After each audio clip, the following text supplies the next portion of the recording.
Volteé la mirada instintivamente para evitar ver el momento en el cual lo colocó boca arriba y le clavó la daga en el cuello.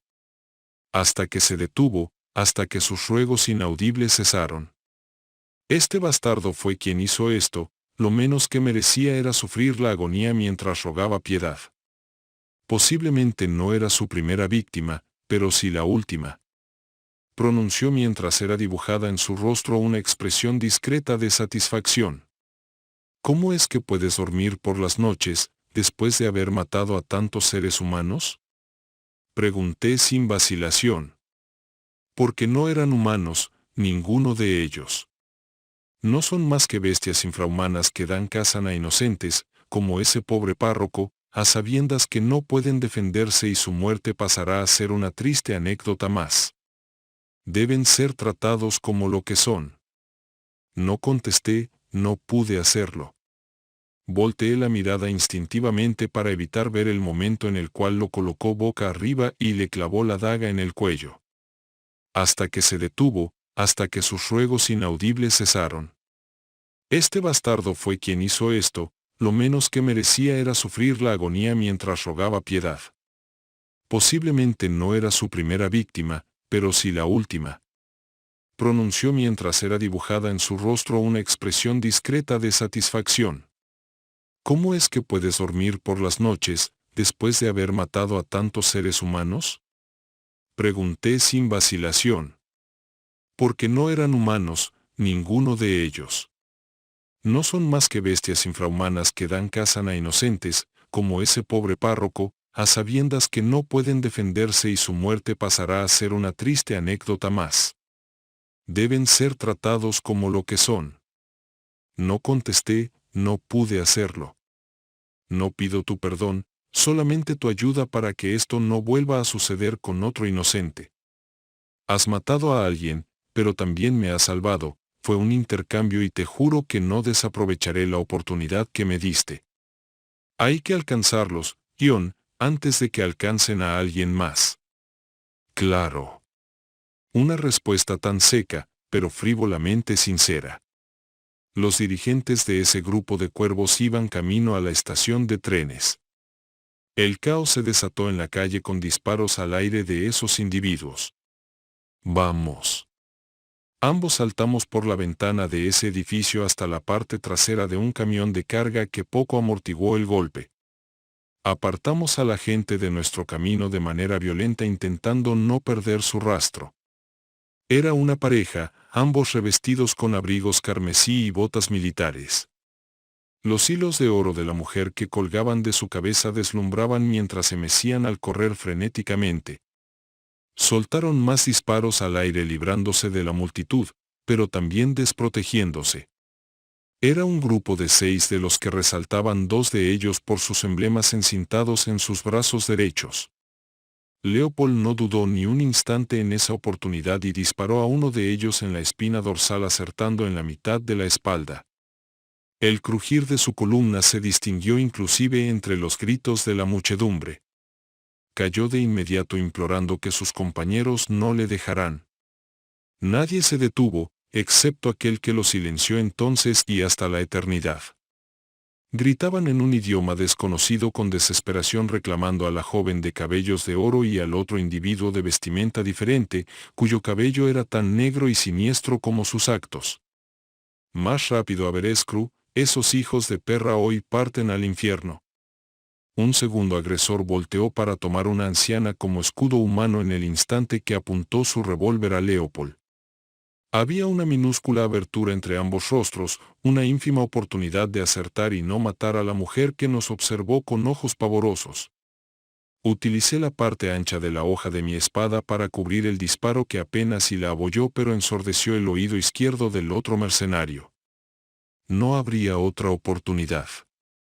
Leopold disparó con el corazón en la boca y el alma en esa bala que recorrió no más de 50 metros en una trayectoria perfecta en el lapso que el agresor se disponía a jalar de nuevo el gatillo. El aire levantó el cabello grisáceo de la anciana, mientras el proyectil quemó ligeramente su pómulo con una delgada línea que enrojeció su piel pálida.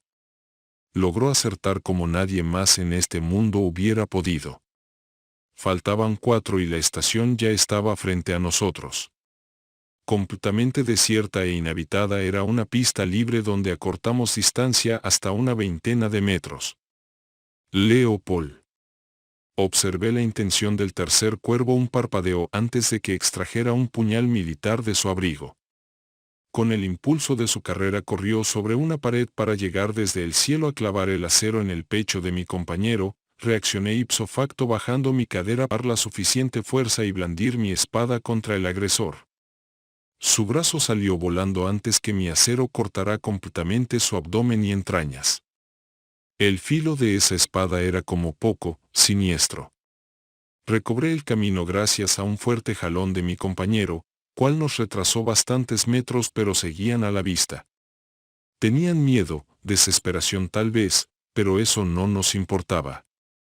Sentí por primera vez lo que impulsaba a Leopold a vivir con su alma al filo del cañón, a no mirar atrás y continuar hasta el final de la justicia que jamás sería impartida por jueces corruptos y jurados vendidos. Por la verdadera razón de existir de los mercenarios de Dios. La adrenalina que segregaba mi cuerpo evitaba que mis piernas se paralizaran, que los golpes y rozones de bala no existieran en ese momento, que mi respiración fuera inherente y mi cuerpo rebasara todos sus límites. Saltaron los controles de entrada con nada más la fuerza de sus piernas superando las vallas de casi 1 metro sin perder el ritmo de la persecución. El individuo de bajo rango restante disparó al parabrisas del pequeño tren de pasajeros estacionado. Lo hizo tantas veces fue necesario hasta que los cristales cayeron por completo. Los pedazos restantes fueron clavados en sus manos desnudas mientras los quitaba por la fuerza hasta que pudieron entrar. ¡Corre, maldita sea! Leopold exprimió sus pulmones hasta reventarlos. Mi corazón no tardaba en correr la misma suerte si no nos deteníamos, si simplemente los dejábamos. Si simplemente nos rendíamos. El tren comenzó su inevitable huida cuando apenas habíamos arribado a la delgada acera de abordaje. Su escape era inminente. En ese instante dejamos de pensar, actuamos fuera de todo sentido o razón al saltar en sincronía a la parte trasera del vehículo, pero no fue suficiente para nuestros cuerpos, pero sí para mi espada. Sujétate. Una estúpida pero acertada suposición de esa arma que empuñaba y desconocía, de su filo endemoniado que atravesó la placa de metal de la puerta y quedó trabada transversalmente con la suficiente fuerza para sujetarme a mí y a Leopold, evitó nuestro fracaso. Ya sujetos de las salientes de metal, el tirador voló la cerradura de 3 disparos y entramos. Desde el siguiente vagón no se hicieron esperar los proyectiles de Kalashnikov de forma errante debido a la velocidad del tren. Habían colocado toda la marcha, cada ligera curva era una brusca sacudida para ambos bandos. Agazapados en los asientos de cobertura metálica, éramos inalcanzables por la ubicación del cuervo. Tras incontables ráfagas su insistencia cedió. Por inercia asomé con un pequeño cristal de los tantos desperdigados en el suelo, lo solté de inmediato al observar su figura a punto de blandir un alfanje que colgaba hacía unos momentos de la decoración del tren. Pero era real. Retrocedió debido a mi blandir desde su costado izquierdo que provocó una letal abertura que aproveché para patearle en el estómago y derribarle. Leopold estaba por finalizar el trabajo pero una fuerte sacudida nos derribó. El individuo huyó hasta la cabina de nueva cuenta con una llaga en su costado. ¿A quién se le ocurre poner maldita espada como adorno?, espetó Leopold. Debemos superarlos en la siguiente curva, el resto del trayecto es en línea recta. De nuevo asomé con un fragmento de espejo pero estaba demasiado lejos para ser precisos en la unión de ambos vagones, intentando separarles. Leopold lo intimidó a tiros casi letales que eran obstruidos por la puerta delantera del vagón que abría y cerraba intermitentemente. La vuelta está cerca. Ignorando la inercia, ambos galopamos en ese corredor bestial. La curva se veía a un par de segundos de distancia. Jugamos nuestras vidas en ese salto que dejó absorto al cuervo justo cuando la unión desapareció y el vagón trasero se descarriló violentamente en el profundo bosque en incontables volteretas que le redujeron a chatarra. Leopold golpeó brutalmente al agresor con su puño diestro en la mandíbula, Su rostro no demandaba piedad sino ira.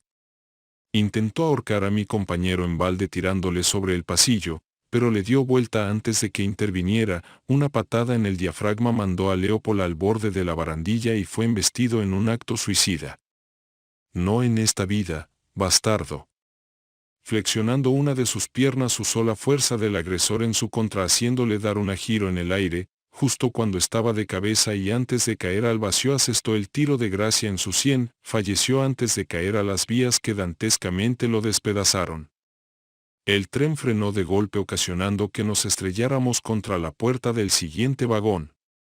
Mi pensamiento se nubló parcialmente junto con mi vista que se tornó carmesí por la herida que tenía en la cabeza.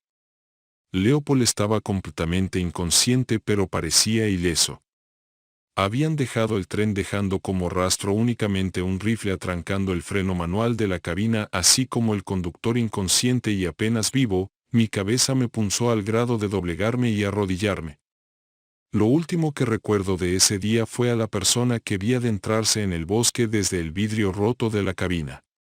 Una mirada que detuvo para cruzarse con la mía aun fuera un instante.